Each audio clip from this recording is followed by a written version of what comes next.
Oui, j'aimerais réagir à 2 ou 3 interventions. Je pense d'abord qu'il y a quand même une chose qui est importante, c'est de mettre en évidence les vacances. Parce que les vacances de pouvoir, c'est lié aux élections.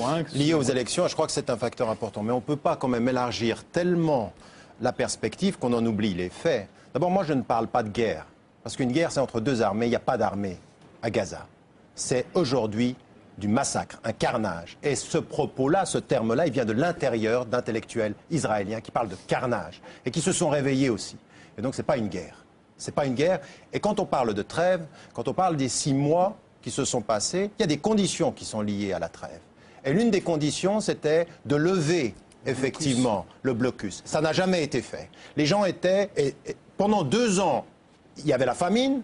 Et quand on parle de trêve, c'est avec des conditions, aucune n'est respectée. Le problème que l'on a dans toutes ces discussions-là, c'est qu'on va prendre un missile, une roquette, pas la même chose, même en anglais, sur Israël pour mettre en évidence qu'ils attaquent et donc on se défend. Ce propos de la victime, ça suffit. Parce qu'aujourd'hui, il y a un agresseur et il y a une population civile qui est exterminée sous nos yeux.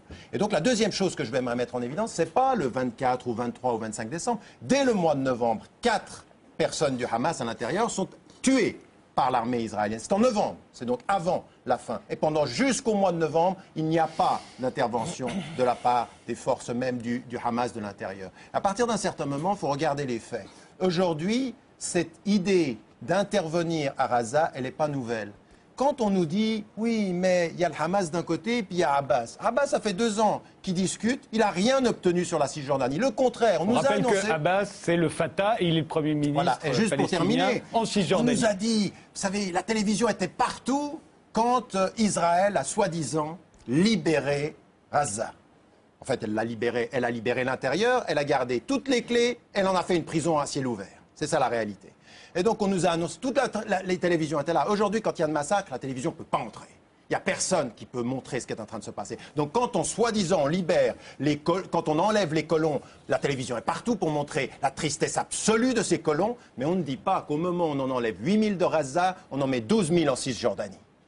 La réalité, elle est celle-ci. Les chiffres parlent. Et ils parlent aujourd'hui d'une stratégie qui n'a jamais consisté à reconnaître un processus de paix réel, que ce soit avec les uns ou avec les autres. Parce qu'à un moment donné, on a criminalisé Fatah, ensuite on criminalise les uns, on nous parle d'élections. Qui a voulu les élections démocratiques en Palestine? C'est l'Europe, c'est les États-Unis. Et quand le Hamas gagne, c'est pas le bon.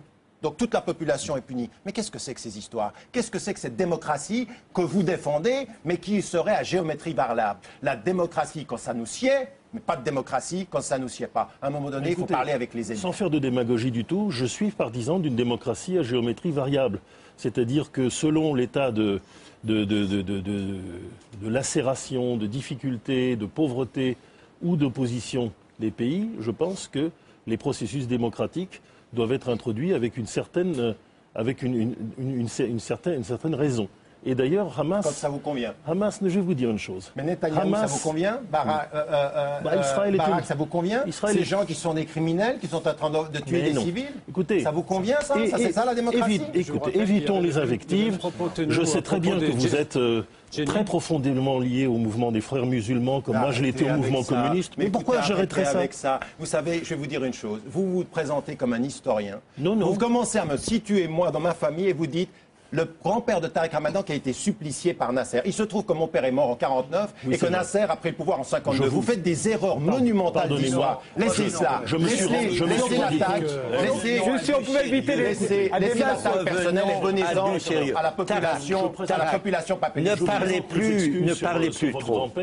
Laissez-moi. Excusez-moi, je vais terminer. Parler des choses qui nous concernent. Pas d'attaque personnelle. Et pour moi, je ne considère pas qu'être membre des frères musulmans est un crime ou une forme de criminalité. Je n'en suis pas et ce n'est pas le sujet. Bon, le sujet, c'est les Palestiniens qui sont en train de mourir, monsieur. Monsieur, non.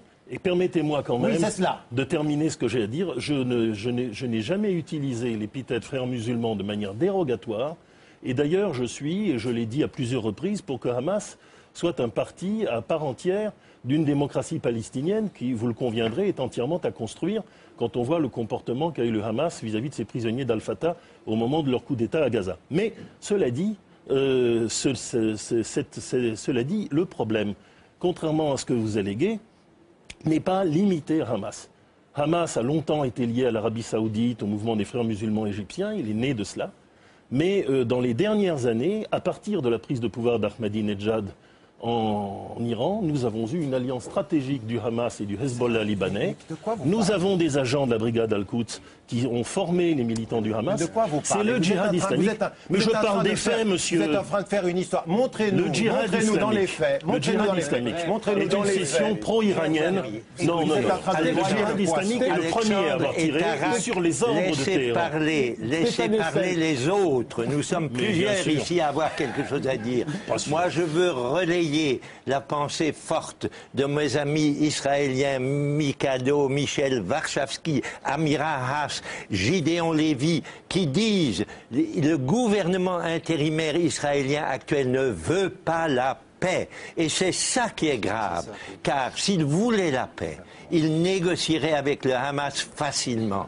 Le Hamas serait tout disposé à revenir simplement aux frontières de 1967. Il l'a dit à des interlocuteurs nombreux. Mais les Israéliens n'ont pas d'intérêt réel pour la paix. Ils veulent garder les colonies, ils veulent garder l'occupation. C'est ça qui est contraire au droit international, aux conventions de Genève. Moi, je